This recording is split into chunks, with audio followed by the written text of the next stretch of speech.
Nassau, 1715. Primera hora de la mañana, con el sol saliendo sobre el puerto de la república pirata más famosa del Caribe. En la playa, junto a los barcos, un grupo de hombres desayuna por última vez antes de zarpar. Y ese desayuno es un lujo que no volverán a ver en mucho tiempo. Fruta fresca, carne recién asada de un animal sacrificado esa misma mañana, pan de verdad, blando, hecho en tierra. Verdura, agua limpia de un manantial. Comen despacio, porque en el fondo saben lo que viene. En cuanto ese barco largue amarras y ponga rumbo a mar abierto, todo eso se acaba.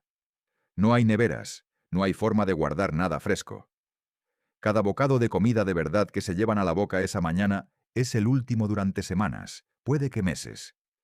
Lo que les espera a partir de mañana es una galleta tan dura que hay que golpearla contra la mesa para que salgan los bichos antes de morderla. Carne salada tan reseca que algunos la tallan como si fuera madera. Y agua con una película creciendo por encima. Olvídate de los banquetes de las películas, de las mesas llenas de comida y de los piratas brindando con muslos de pavo en la mano. Esa imagen es mentira. La comida de verdad en un barco pirata era una de las peores pesadillas de aquella vida, y una enfermedad nacida de esa comida mató, entre los siglos XVI y XVIII, a más marineros que todas las tormentas, batallas y naufragios juntos. Hoy vamos a ver qué comían de verdad los piratas para no morir en mitad del océano. Y por qué, para ellos, capturar un barco enemigo no significaba solo oro. Significaba cena. Un cuerpo humano necesita comer, sí, pero necesita algo más que llenar el estómago. Necesita ciertos nutrientes, y la falta de uno solo de ellos podía deshacer a una tripulación entera antes de que apareciera tierra en el horizonte. En este vídeo vas a entender cómo se comía de verdad en un barco pirata a lo largo de meses de travesía. Vas a ver por qué la comida fresca era imposible de conservar, qué llevaban en su lugar y el ritual asqueroso de comérselo, por qué el ron valía casi tanto como la comida, y el truco más ingenioso de todos, las neveras vivientes que llevaban a bordo, animales vivos que se guardaban para tener carne fresca en mitad del océano. Y quédate hasta el final, porque hay un enemigo silencioso en toda esta historia. Una enfermedad que no venía de ningún combate ni de ninguna herida, sino directamente del plato. Una enfermedad que hacía que a un hombre se le cayeran los dientes y se le abrieran las heridas viejas, y que se llevó a millones de marineros sin que nadie entendiera por qué. Y también verás el momento que todos esperaban. El festín, la vuelta a la comida de verdad. Para entender lo que comían, primero hay que entender el problema, porque es un problema que hoy casi ni nos planteamos. Nosotros abrimos la nevera y ahí está todo, fresco, listo. Tenemos frío artificial en todas partes, conservantes, envasado al vacío, latas, congeladores. Damos por hecho que la comida se puede guardar. En 1715, en mitad del Atlántico, no existía nada de eso, ni una sola de esas cosas. En un barco no había forma de mantener nada frío. El calor del Caribe, la humedad, la falta de ventilación en las bodegas. Cualquier cosa fresca que subieras a bordo, fruta, carne, verdura, pan tierno, se pudría en cuestión de días. La comida fresca tenía fecha de caducidad medida en jornadas, no en semanas. Y una travesía podía durar meses. Así que toda la comida que llevaba un barco para el largo plazo tenía que estar conservada de alguna forma. Y en aquella época solo había un puñado de maneras de conservar comida. Se podía secar hasta quitarle toda el agua, porque lo que se pudre necesita humedad. Se podía salar, metiendo la comida en sal para que aguantara, y poco más. Ahumar, encurtir en vinagre, cosas así, pero en esencia todo se reducía a dos ideas: quitar el agua o meter sal. El resultado era una despensa deprimente. Comida diseñada no para alimentar bien, ni mucho menos para saber bien, sino para una sola cosa: no pudrirse. Cuando el único criterio de tu comida es que aguante meses sin estropearse, acabas comiendo cosas que apenas parecen comida. Ladrillos de pan reseco, carne dura como el cuero, legumbres secas. Y todo ello envejeciendo, empeorando semana a semana dentro de los barriles de la bodega. Y ahí está el otro factor, el tiempo. Desde el momento en que zarpabas, empezaba una cuenta atrás. La comida que llevabas era la que había, y no se reponía sola. Cada día que pasaba quedaba menos, y lo que quedaba estaba peor que el día anterior. La galleta se llenaba de bichos, la carne se ponía rancia, la mantequilla se volvía aceite pestilente. Una travesía larga era, entre otras cosas, una carrera contra la degradación de tu propia despensa. Por eso conseguir comida no era solo cuestión de cargar bien antes de salir. Era una obsesión constante durante todo el viaje. Y para un pirata, había una forma muy directa de resolverla: quitársela a otro. Cuando pensamos en un pirata capturando un barco, pensamos en cofres de oro, en joyas, en monedas. Y sí, eso era el sueño. Pero la mayoría de los barcos que capturaban no llevaban tesoros, llevaban carga corriente. Y una parte de esa carga corriente valía, para una tripulación hambrienta, más que el oro: la comida. Un barco mercante, bien aprovisionado, era una despensa flotante. Llevaba sus propios barriles de carne salada, de galleta, de harina, de cerveza, de vino. Llevaba a veces animales vivos, fruta, verduras y venía de puerto reciente. Para unos piratas que llevaban semanas comiendo galleta con gusanos, abordar un barco así y vaciarle la despensa era casi tan valioso como encontrar un cofre. Por eso, cuando capturaban una presa, no se llevaban solo lo que brillaba. Se llevaban la comida, los barriles de provisiones, el agua, el alcohol, cualquier cosa comestible pasaba a sus bodegas. Un barco capturado era, muy literalmente, la cena. Y no solo la de ese día, sino la reserva para las semanas siguientes. Había además un tipo de botín especialmente preciado: los animales vivos y la comida fresca que algunos barcos llevaban. Si abordabas una presa que acababa de salir de puerto y todavía tenía gallinas, cerdos, cabras o fruta a bordo, te habías llevado un premio gordo, porque eso era comida fresca, la cosa más rara y más deseada en alta mar. Y aquí hay un detalle que dice mucho sobre cómo funcionaban estos hombres. Muchas veces, lo que decidía si atacaban o no un barco no era solo lo rico que pareciera, sino lo desesperados que estuvieran ellos. Una tripulación con las bodegas llenas podía dejar pasar una presa pequeña. Una tripulación hambrienta y sedienta se lanzaba sobre cualquier cosa que flotara, solo por la posibilidad de rellenar la despensa. El hambre empujaba a la piratería tanto como la codicia. Y capturar comida tenía otra ventaja sutil. Cada barco que saqueabas y del que sacabas provisiones era un barco que ya no tenías que temer, y era tiempo extra de vida para tu tripulación sin tener que volver a puerto. Cada asalto exitoso estiraba tu autonomía en el mar. Podías seguir cazando más tiempo, llegar más lejos, sin la necesidad constante de tocar tierra a reabastecerte, que era justo el momento en que un pirata era más vulnerable a que lo atraparan. Pero entre presa y presa había que comer lo que había en la bodega.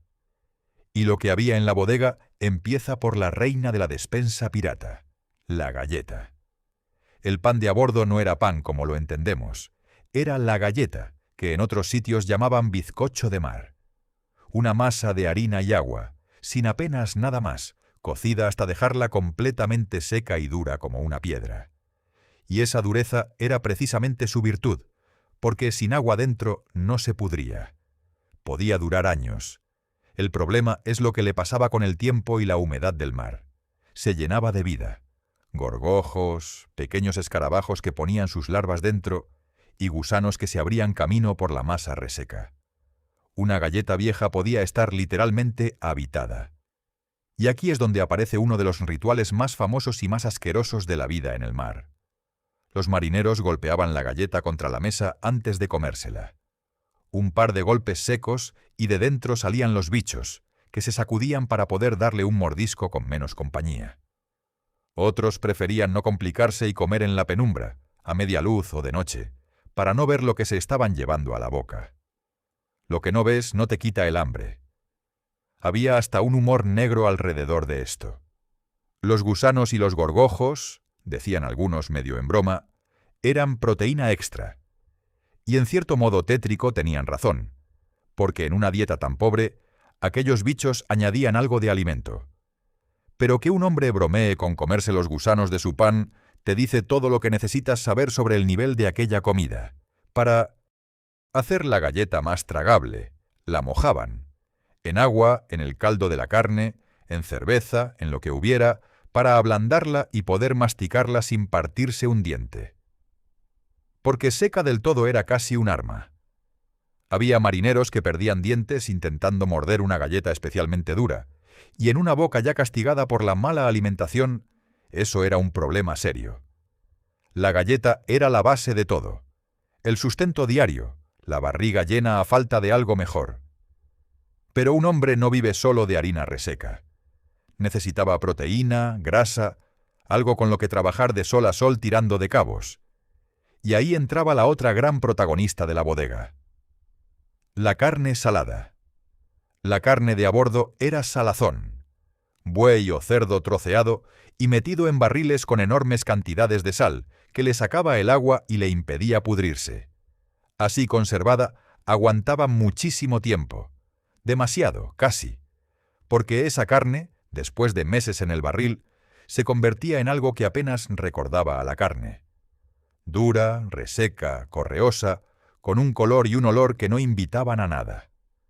Los marineros la llamaban con desprecio, y en la marina inglesa tenía un apodo que lo dice todo: caballo salado. Nadie sabía muy bien de qué animal venía a veces, y corrían chistes sobre que era carne de caballo, o de cualquier cosa. Y estaba tan dura que dio lugar a una de las anécdotas más increíbles de la vida en el mar. Algunos trozos de carne salada, después de secarse durante meses, quedaban tan compactos y tan duros que los marineros los tallaban. Sí, los tallaban, como si fueran madera o hueso. Se cuenta que llegaron a hacer botones y pequeños objetos con trozos de aquella carne, pulidos, que aguantaban de lo dura que estaba. Piénsalo un momento. Tu comida servía también como material de manualidades. Ese era el nivel. Para poder comérsela había que trabajarla. Se dejaba en remojo durante horas, a veces colgándola por la borda dentro de una red para que el propio mar le fuera quitando el exceso de sal, y después se hervía en la gran olla del barco hasta ablandarla lo suficiente para masticarla. Aún así salía salada, correosa y con un sabor rancio que no se iba con nada. De cocinar todo esto se encargaba el cocinero del barco, que a menudo era un hombre que ya no valía para las tareas duras.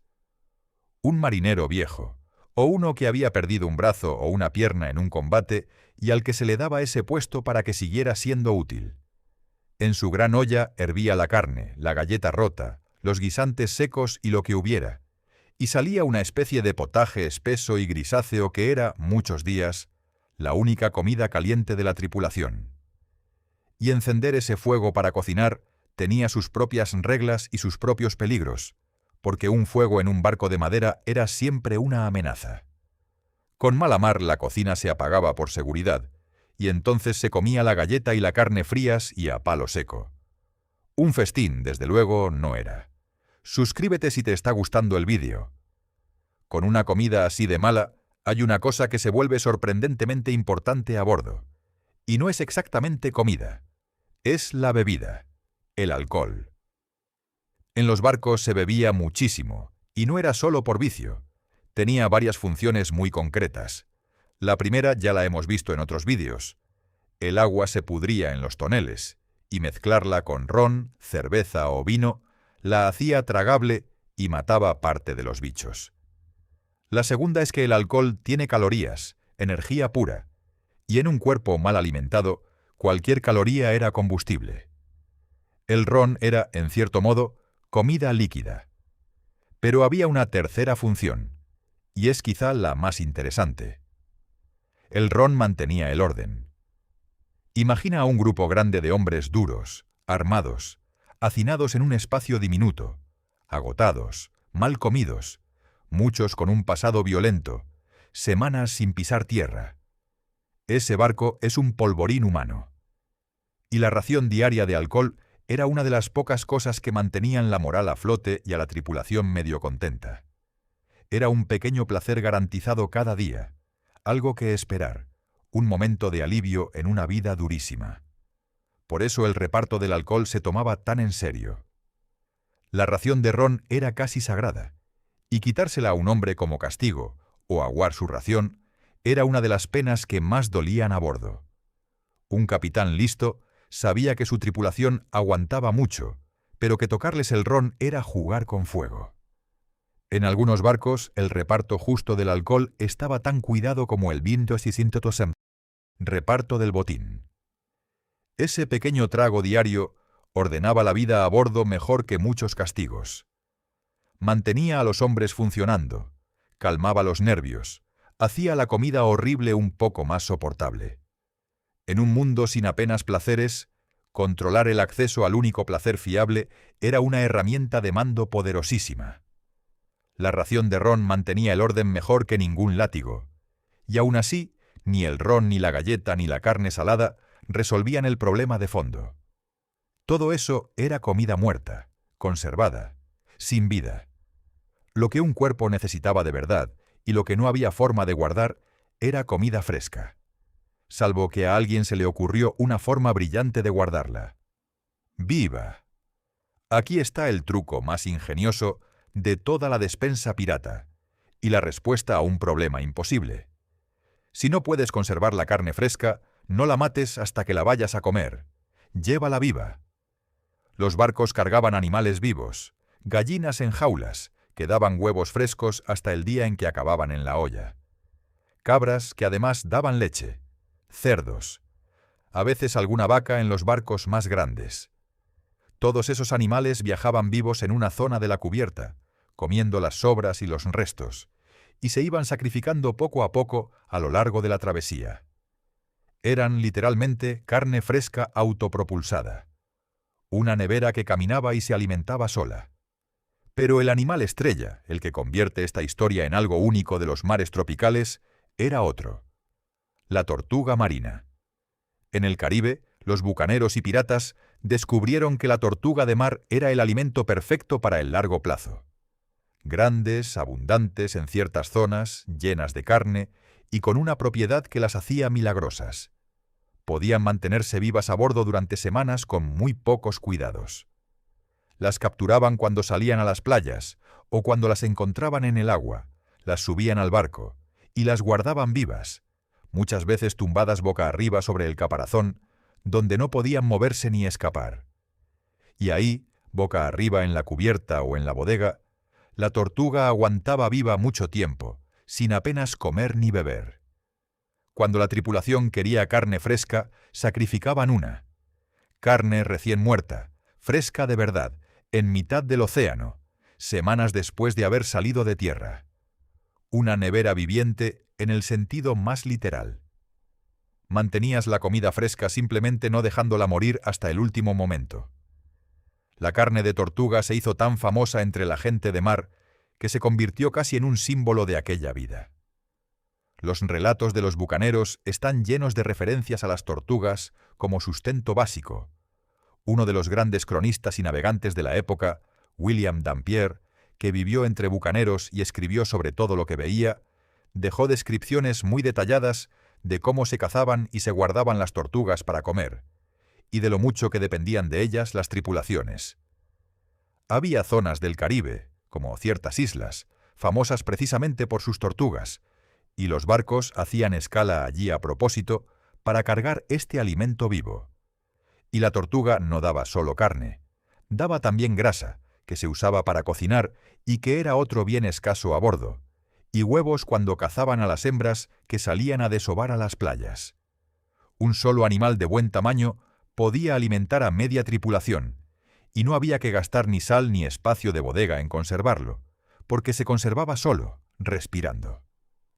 Para los bucaneros del Caribe, dar con una playa llena de tortugas era casi como dar con una despensa infinita puesta ahí por la naturaleza.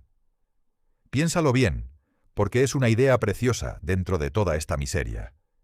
En un mundo sin frío artificial, sin conservantes, la solución más lista para tener carne fresca no fue una máquina ni un invento químico.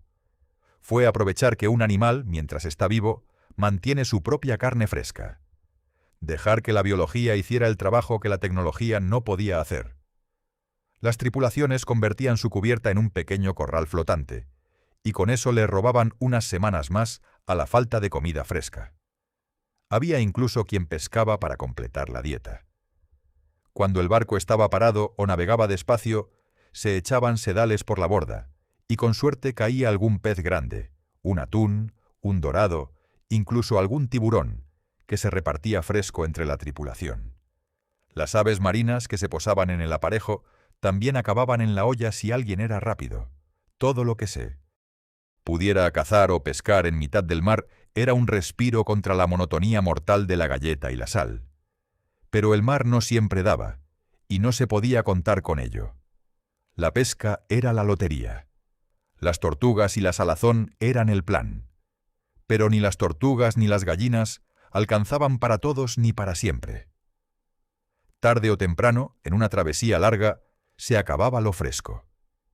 Y cuando llevabas demasiado tiempo comiendo solo galleta, carne salada y guisantes secos, sin nada fresco, empezaba a aparecer el verdadero monstruo de esta historia. De todo lo que mataba a un marinero, ninguna cosa se llevó a tanta gente como esto, y no era una tormenta, ni un cañón, ni un abordaje. Era una enfermedad que salía directamente del plato. El escorbuto. Las cifras son difíciles de creer. Se calcula que entre los siglos XVI y XVIII el escorbuto mató a unos 2 millones de marineros. 2 millones.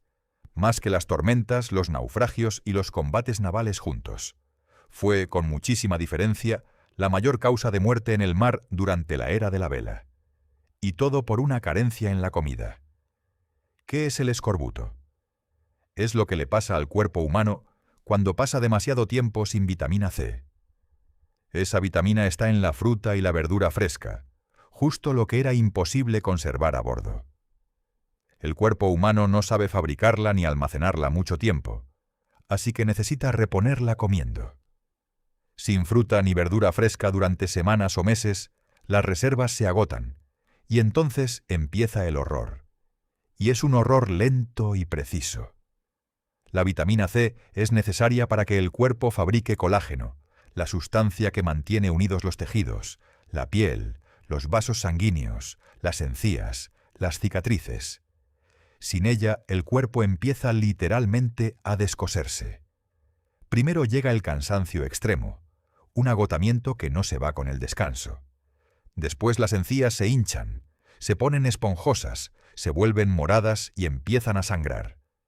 Los dientes se aflojan y se caen. Aparecen manchas y hematomas en la piel al menor golpe.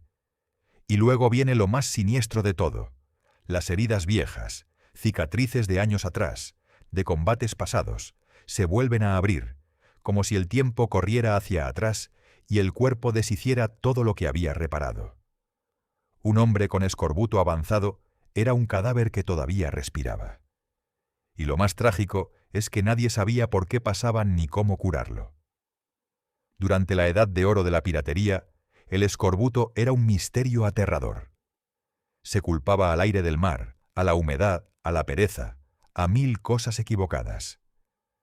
La solución, que era tan simple como comer cítricos, limones, limas, naranjas, no se demostró de forma sistemática hasta mediados del siglo XVIII, décadas después de la época de Barba Negra, y no se generalizó hasta más tarde todavía.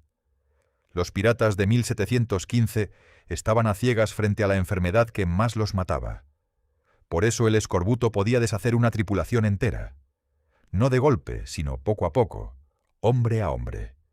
Primero uno se cansa raro, luego le sangran las encías, luego ya no puede subir a la jarcia, luego cae otro y otro.